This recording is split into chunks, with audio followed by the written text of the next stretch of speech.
Hello everybody and welcome to Art Classes My Ways. Sorry I haven't been doing too many videos here lately. It is the holiday season. I've been extremely busy at work lately. So I do apologize for that, but once we start getting into the Christmas season, you might see a little bit more of that, but I do plan to come right back to my videos, and I do apologize for everything, but that's kind of why I like this YouTube channel a little bit. Holds me accountable to keep at least doing my art. So, no matter what, I have to do it because otherwise people will drop off and so on. So, what we are going to be doing is, I call it a cage. I'm sure there's a lot of other words for it and terminology for what we are going to be doing. But this is a cage bezel where you take a stone that has no flat side to it, no polish, or it's not specifically shaped by human hands. Best that's been done with this piece of tiger's eye here is it's been probably thrown in the tumbler, and how it came out is how it came out. Now these stones are typically a lot harder to use in what we did for our previous bezel video. And really they kind of, in a way, can't be used as for those kinds of projects where, you know, a necklace or a bracelet, that's the word, where one side's going to have to be some sort of flatness, or the stone has to be smaller in order to use it for something like that. So we're going to take this guy and make him his own little cage, so that way he can be his own little pendant as opposed to a larger piece. Now I picked this piece of tiger's eye because it's all kind of pitted, and I've never seen one that was terribly pitted like this before, and I think that makes it different and, you know, just neat. But I'm going to use the side that's a little less pitted because you can still see all that nice shiny striation going on. And also I wanted to kind of propose a question to you guys. I do a little bit of polymer clay for some of my settings to make mock stones. Let me know if that also could possibly interest any of you. I'd like to hear from you guys about that. And I also did have somebody tell me they wanted to do or wanted me to show how to do corners for a bezel similar to the, pardon me, my voice is kind of going, but a bezel similar to what we did before, but for stones that have corners. So that might be after Christmas, so I apologize for that. It depends on how much time I end up getting. But I did hear you, and I do plan to do that for you guys. Alright, back to this. So, I got some 20 gauge wire here, and we will be using some 26. I'm just using up a bunch of leftovers at the moment. And pretty much what we're going to be doing with our wire, why do I have the feeling? I don't think that's 20 gauge. I don't think you are either. I had a piece all pre-cut out, but you know, no surprises if it ran off on me. Oh well, use what I got. Alright.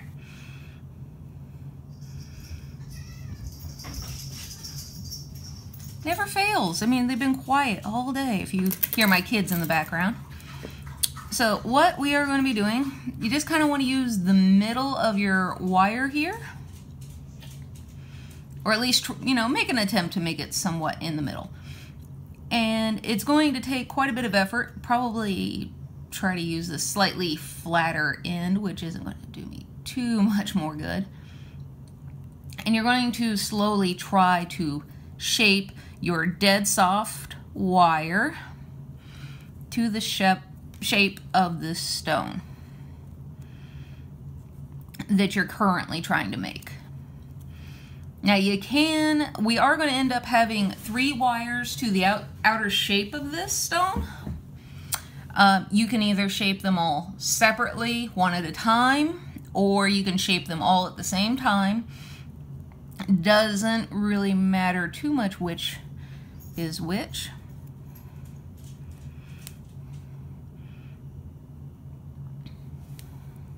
Now, I want that to be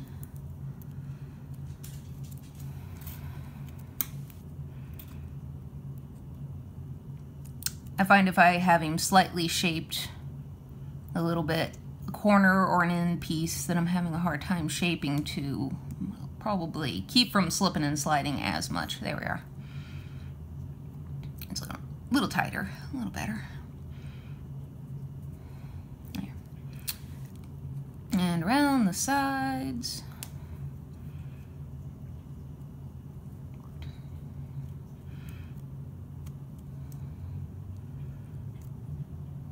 Now, I typically like to do my wire, and that's going to happen to you. You're going to be doing a lot of slipping.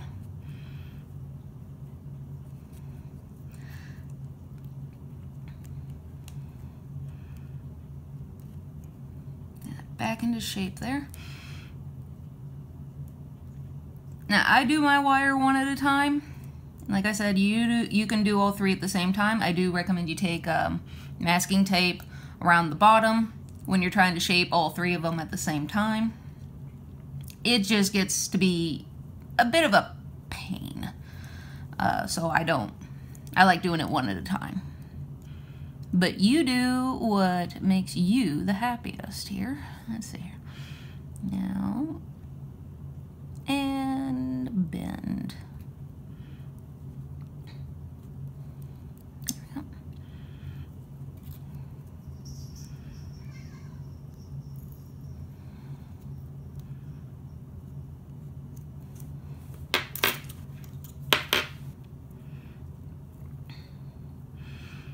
Now, when it comes to these cages, typically, you don't really want to use wire that's any bigger than a 20 with a stone this small.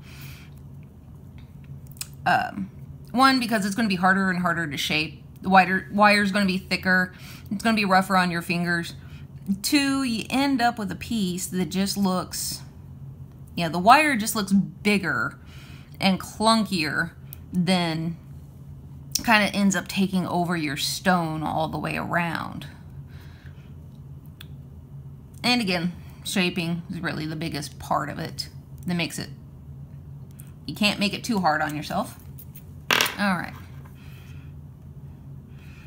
So, got my one, and I already have my other two done, so one moment. So yeah, I thought my wire was already pre-cut there, but yeah, that was a piece of wire that was bigger than a 20 gauge. So I cut another one and shaped it. Went a whole lot faster there. So now I have my three pieces.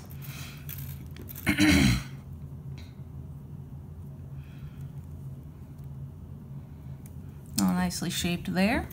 And just put all three of these guys together.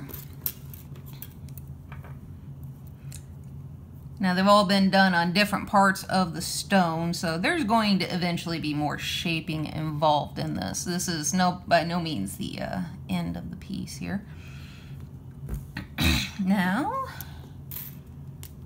I realize I had you all wired together. Let's see.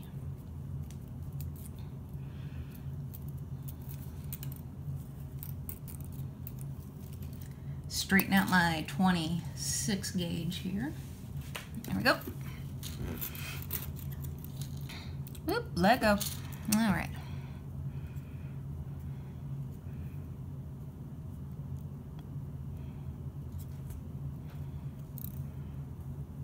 Make sure all the little ends are at least facing up towards the right direction.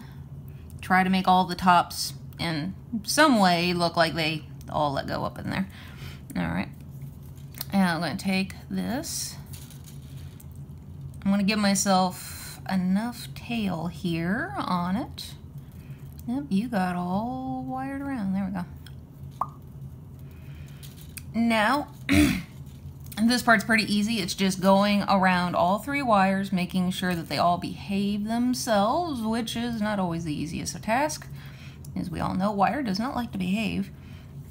And just very, very nicely laying each piece of wire side by side by side.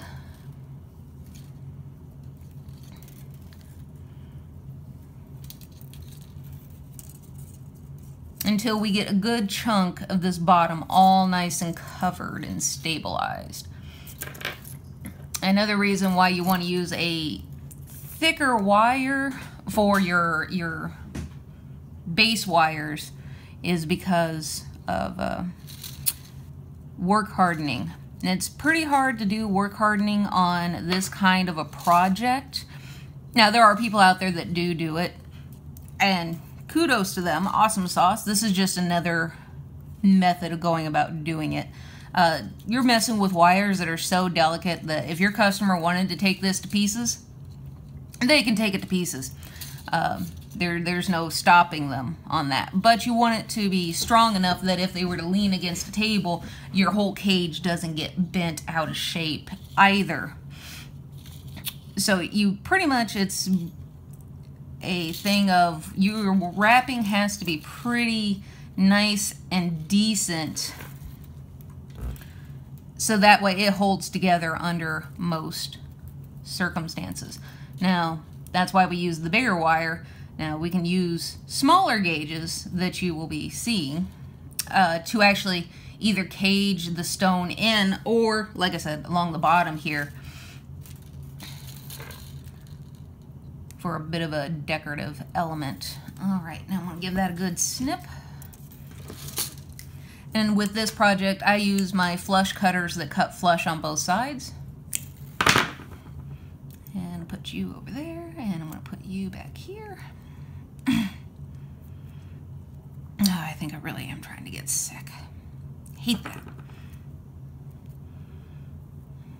You got to talk a lot at work, and then you lose your voice. It's very hard to talk to people. It is. You don't have any problems. All right. Now, for the next part, if you wanted to, you could use E6000 glue, because all this is cold connections. And if you're not really sure with yourself yet as far as your wire weaving and your jewelry making goes, you could use E6000, which is a industrial glue, and they do have an E6000 that is also for jewelry and beading specifically.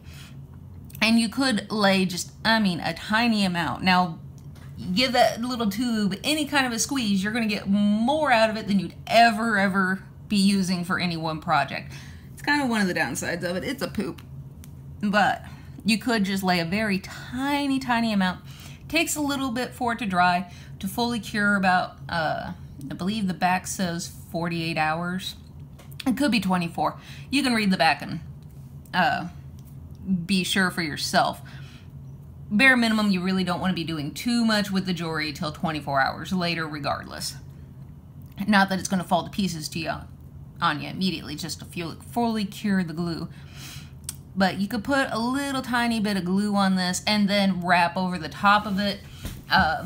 Keeps your pieces a little bit more stable if you're worried about it sliding or anything along those lines. Again, for those of you that are beginners that are not that terribly secure in your own jewelry making skills, it's an option.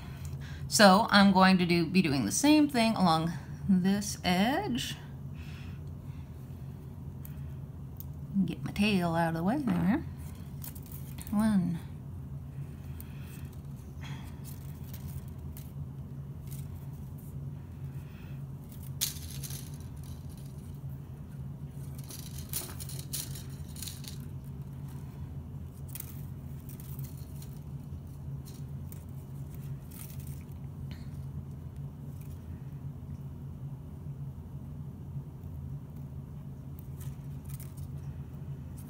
All these little ends start to become a problem.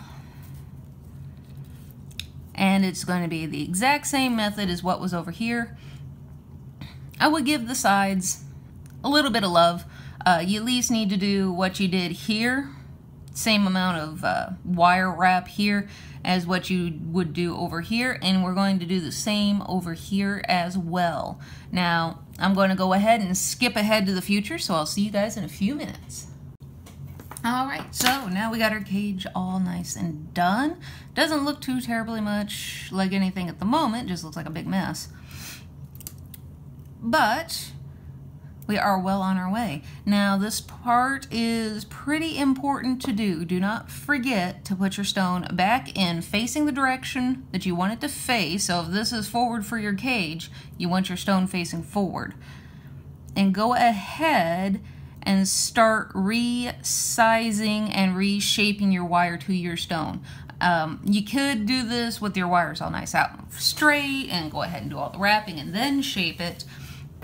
I find that to be a little bit more difficult to do, where the wires, you know, they don't really want to always behave too much for you, as I'm sure you're very much well aware. Actually, this was forward. If they're already kind of pre-shaped to begin with, you'll find that your stone or your wire wants to go around the shape of the stone a lot easier than it would if it was straight and then trying to go right at it. All these little top wires are always getting in the way. Alright, and I kind of want this guy to lay, you want him to lay pretty much, if you turn your stone over to the side, you want him to be in the middle of the stone. You don't want him to be slightly forward or slightly backwards. Just won't be shaped right. Looking pretty good for my point of view. How about you guys? Yeah.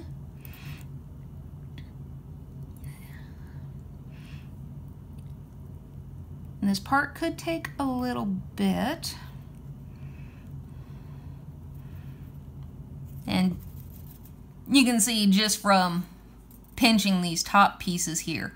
Then I'm holding them about as hard as or tightly as I would end up wrapping the top of this guy, so it's, you know, not inhuman amounts of pressure on the top to hold it in there, but you can see, I mean, he's not going anywhere with any reasonable amount of effort. So now for the next bit, he moved on me a little. Get all these little tiny wires out of my way. Now for the next part, like I said, I was using a whole bunch of already pre-cut pieces. They were leftovers from other projects, little snippets from bracelets and whatnot. For this part, and if this happens to be what you're doing, I mean, you know, yours could be all nicely cut and where all the pieces are all nice and neat and the same length and the same distance from each other, or same height. Mine aren't. That's why it's a whole bunch of leftovers being used up, because that's what I do. I'm going to take one of the smaller wires and I'm going to go ahead and start wrapping him around our top piece. Now I'm not worried about him, you know, making the full 3 wraps all the way around or anything. He's just going to be my preliminary part here. Mush him into place. Mush. There we go. You get back where I want you to be. There we are. Okay. Now that that's just kind of tied, pretty much is what we're going for. You get back where I want you. There. Yep, your butt fell out.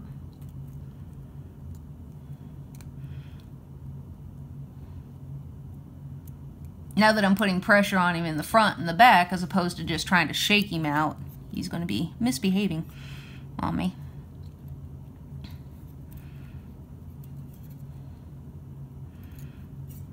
There we go. Now I want to kind of try to hold him in here, so that way if I do something to accidentally change the shape of my cage, he's here to pretty much keep that from happening. You could masking tape him in.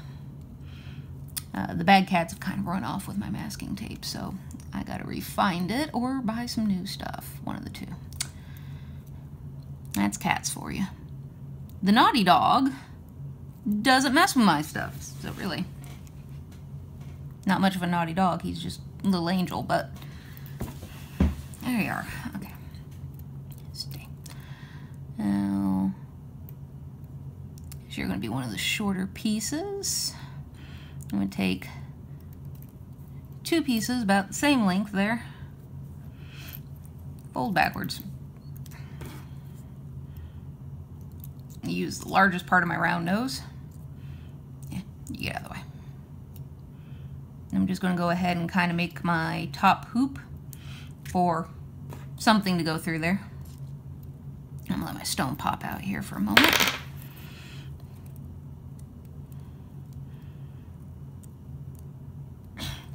And I'm taking the one that I've hooped, I'm going to go around the back and just start wrapping him around here.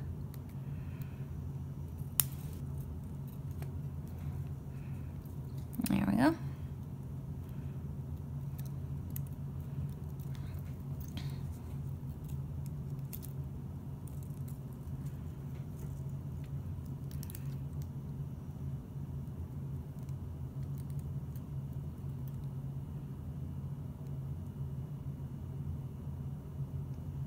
Tuck that little end in. There we are. Can't really feel him or anything, so now we do the same the other side.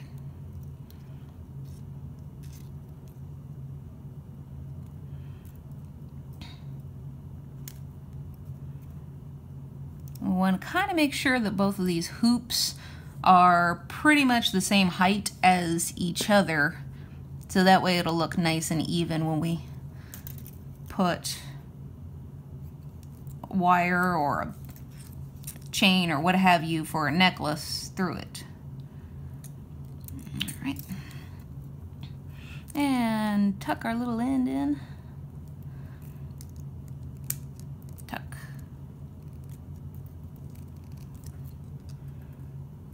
And tuck and tuck.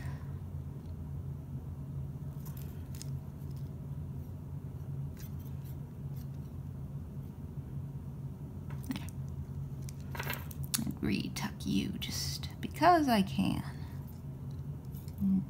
There we have it. And because I popped my stone out, I'm going to go ahead and make sure that he is still the proper shape. Anything can happen.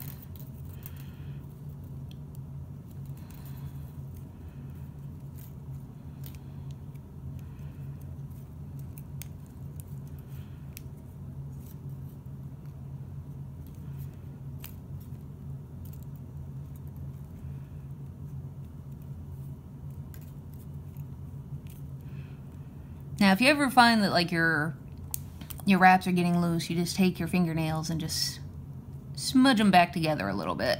That always works. I've had somebody ask from my classes how to make the wraps tighter, and it's like, oh, I'll just give them a little squeeze. And you can do that with your pliers as well. You don't have to do it with your nails.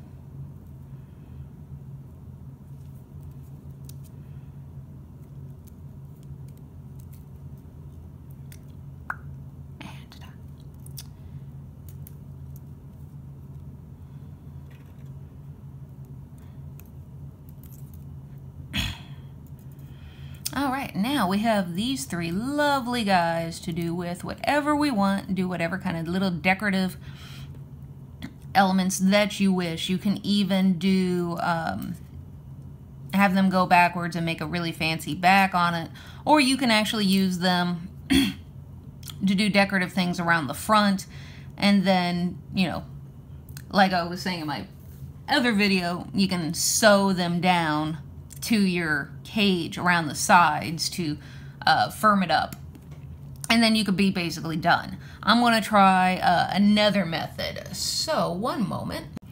Alright, so what we are going to do next is cut these little short bits off here.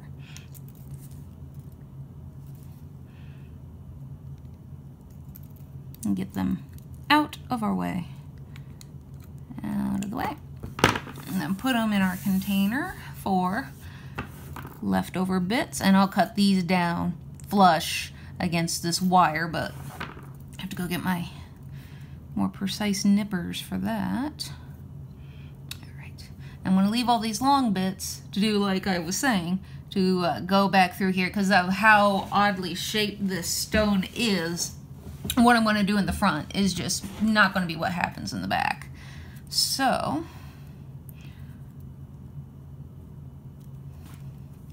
I'm going to give a little bit of space from this back wire, kind of bend him a little bit away from the other two that we had going.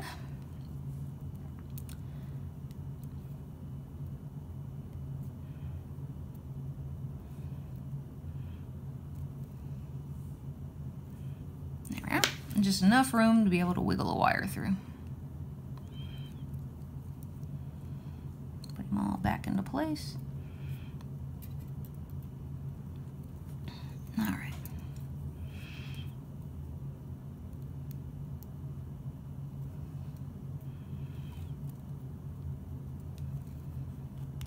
Now when you're doing this, you want to make sure that your stone is in where you want him to be, because otherwise you're going to end up sewing him right out of your bezel. And that just won't work.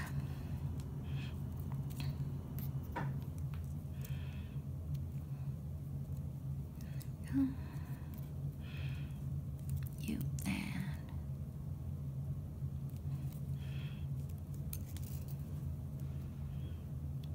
we'll go around twice.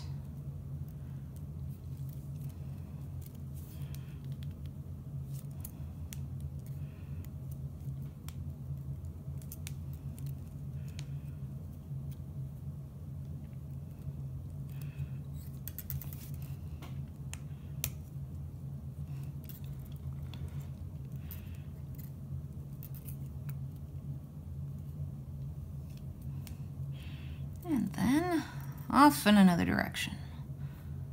So make sure your gap's back in.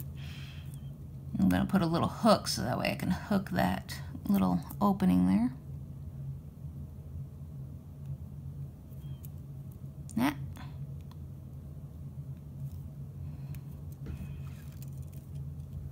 Twist this guy back around so that way it don't get a kink.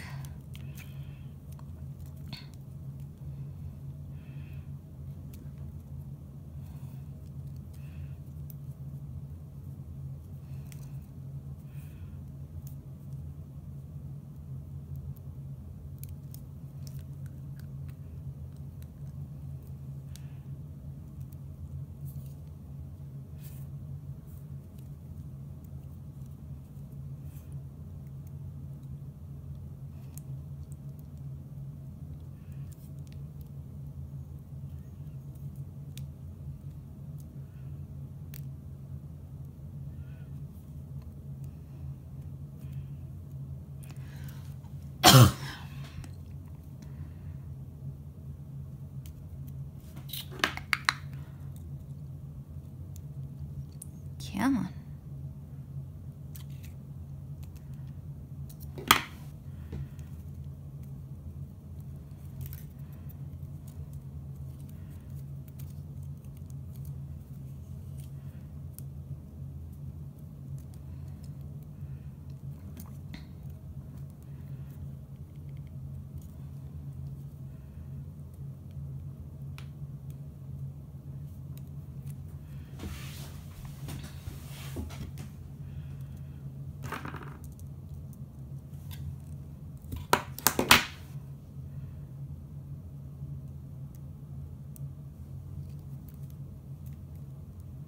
Out of my way.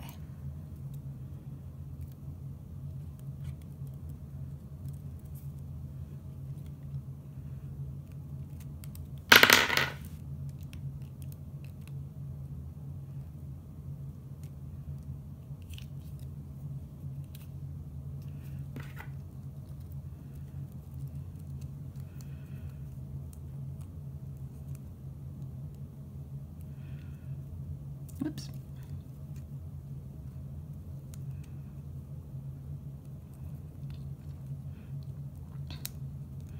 I really want to make sure, because of how this guy is shaped, that I want this end, this butt end here, to get lassoed really good. And that's going to come from this wire coming into play and this guy over here coming into play. But for now, we're messing with this one.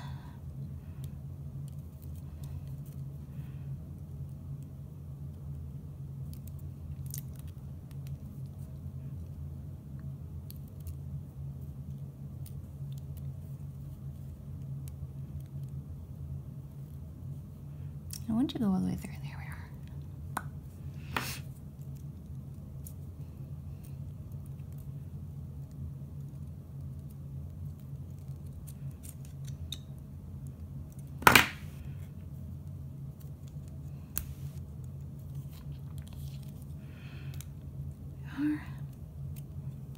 I want him up here, nice and snug. You there. All right. Now that makes me pretty happy. And this is just a bunch of starting wire, but you can see I put quite a bit of effort into that. Short of these guys breaking on me, that's what it's going to take to break him in that direction. So I'm pretty happy with that. Now I'm ready to do what I've not done this before on the front, but we all got to start somewhere.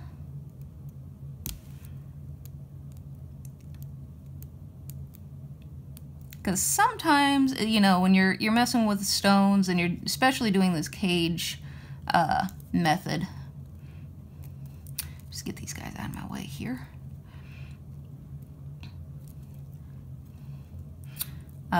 When you're doing this cage method, sometimes you just have a stone that's just so pretty on one side that, and especially like with tiger's eye and different things, stones like that, you'll see one side has just got a lot more shine, a lot more sparkle, and you don't really want to gaudy him up too terribly much. So that's where this is going to come into play. Separate my wires again, my next bunch, pull them forward a little bit. Make sure you're still on the booty here. You're trying not to be on the booty, but I want you there. You stay there. Up there.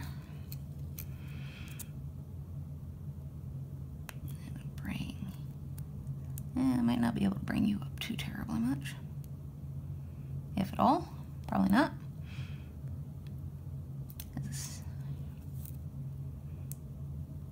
Yep, nails are splitting. That's why my thumbnails have permanent little divots in them. I'm constantly using them to bend my wire. Why my nails never look nice. All right, I'm just pushing this in a little bit.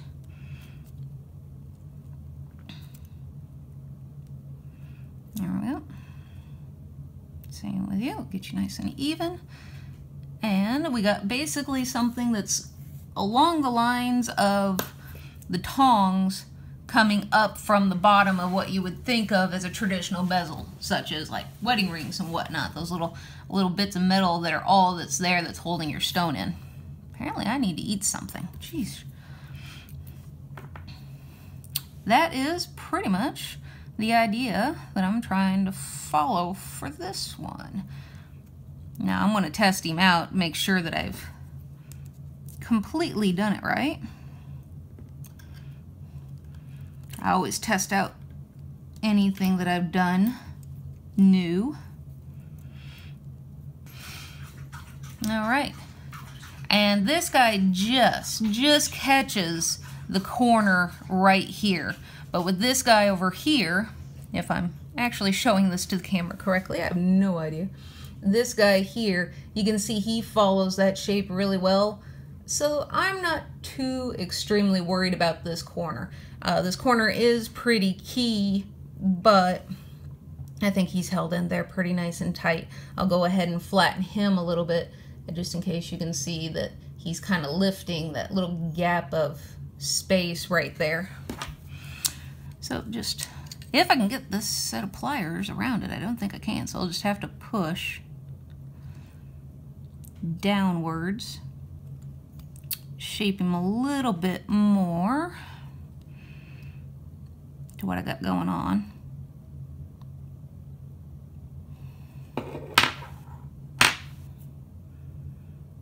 There we go. Marvelous. So, see if I can't show you. So you can see he's touching as much of the stone as possible that I can get him to. And he's really got a hold of that stone. He's got himself a really good corner. Even he's got a good chunk of him being held on to. So I feel like that's pretty safe. Bar that, you know, nobody goes in here and tries to intentionally take him apart. But sometimes you do have to take your pieces apart. Not often, but you do sometimes. All right, now to continue with my wire weaving on the back here. Now I am going to, because this wire is extremely key in a lot of my stuff right here, holding this guy where he's supposed to be held, I'm not going to take this guy and like hold this wire tight downwards. That's just going to slide him off. And I don't need him to be tight going this way because that's going to make the wire constantly want to be pulled in that direction. We want him to be pulled in this direction. So I wrap the wire around and then I pull to make him tight against this wire. So now he doesn't have a constant force pulling him this way. And then I will slip, maybe not, there we go. Slip that wire underneath this wire here, and I'll get you out of the way so everybody can see. You too. Slide him up over this way, pull, slide him inwards again if my wire cooperates, and pull again, tight, going this direction. Now these two don't want to exactly meet eye to eye here, so put my nail down so that way this guy has to stay right there. He can't go any further.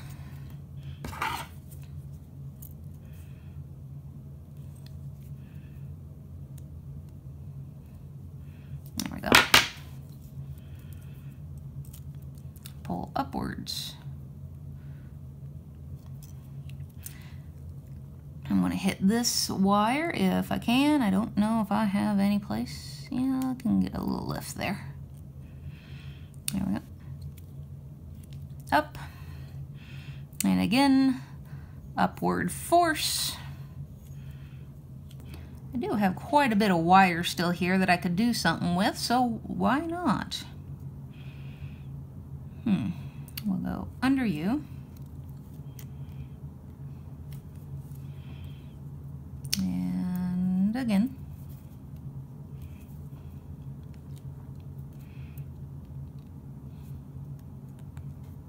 Way over here.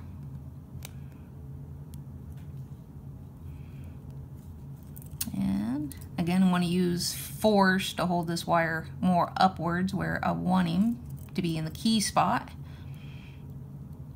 And when I'm talking about key spots, it's just, you know, awful lot is riding on this one wire going along the butt here. And actually now quite a bit on this guy here. So if this wire were to fall out, this whole piece is pretty much going to fall out. So give him a lot of stability, a lot of extra help, such as this wire, because now this wire and this wire is pretty much going to have to go in order for him to fall.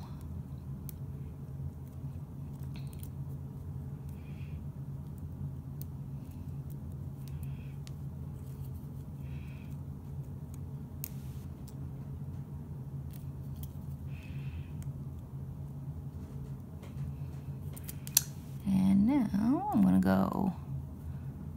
go up to the other side here. I want to wrap him around here 3 times.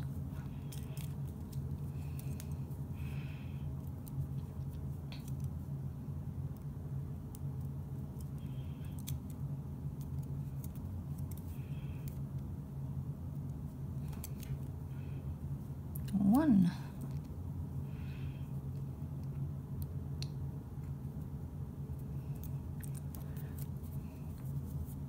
2. And I think I need to shimmy you down.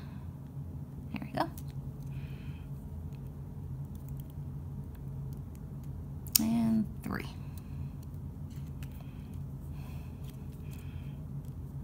There we are.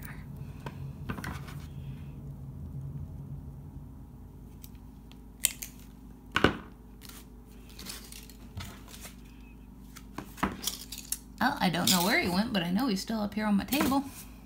I'll find him later. Oh, way over there. Yeah, they'll deal with him later. All right. Now, for this guy to come into play.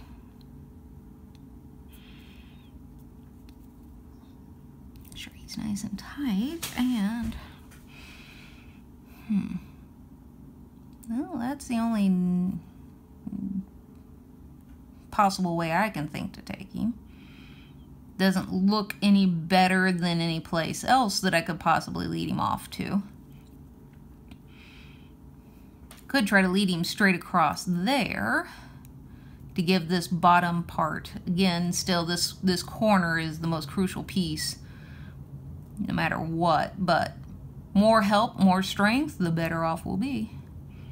And if I go that way, then I can kind of angle off. I could probably just end up stopping right about there. If I have enough wire to continue, I could end there, but we'll see.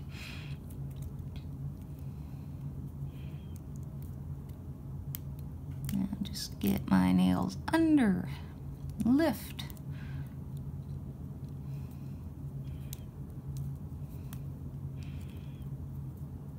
And under, over, and pull.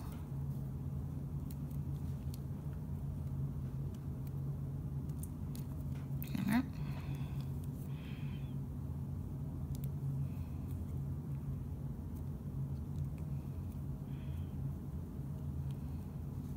And there's a kink. Let me just twist him out. Yank. Since he's going to end up wrapping around that wire, I'm not going to be too terribly worried.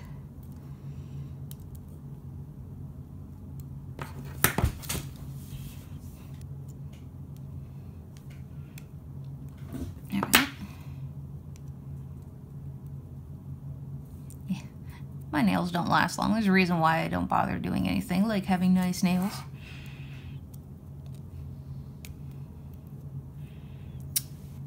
Could go up that way because this area is just not key. It's not too terribly important to go. Oh, well, that just solved that thing.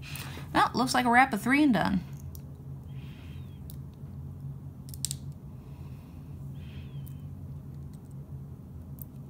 One. From this point, I can take these wires up here on the top, and I can do more stuff on the back here, or I can do some more filigree work and kind of hide these ends a little better. I can either rewrap or a couple of things. Let's see here. Let's try a rewrap to hide with one of my long ones.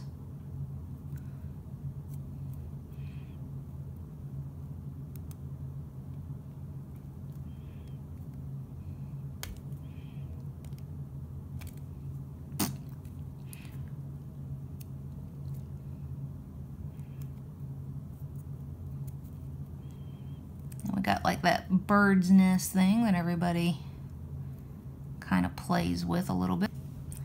You'll see a lot of people doing this method with square wire. I've not really mentioned square wire too terribly much, but reasoning is it's expensive. It's more expensive than I can afford at the moment. So that is something that's a possibility out there for you. And granted, it does a lot of the times look better, and it does kind of fit, in a way, fit this style a little bit more, but at the same time, I don't know, there's something about it that feels a little bit too not as organic. Because of square wire, it can't be really as organic as the round wire is. Seems to lose a whole lot of whimsical aesthetic to it. And I like the whimsical aesthetic, obviously. Get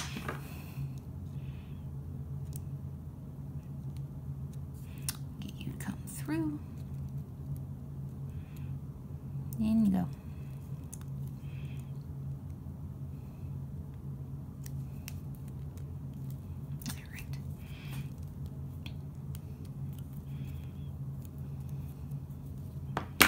It just ends up looking very Art Deco as opposed to Art Nouveau. There's a pretty big difference between the two. One just, to me, seems a little bit more cold and dead. I love the Art Nouveau style, which is part of the reason why I love wire weaving so much. You can get a lot more organic of a look going on with your pieces. You know what? I think I'm going to cut him shorter.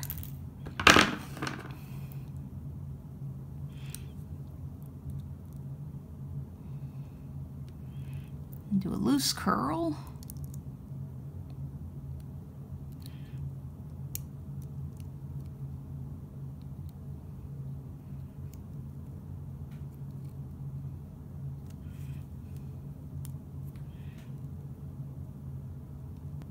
And if you want to learn more about how to make your own curls and spirals and such, I do have a video showing just that called Making Your Own Head Pins.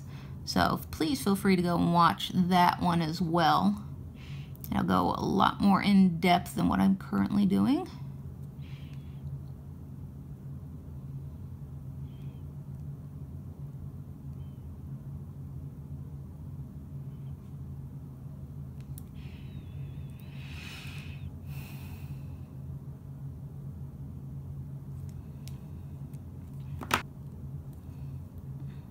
Alright, and from here I'm just going to go ahead and sew these guys down with the same wire that I've been using all along the back and the sides here.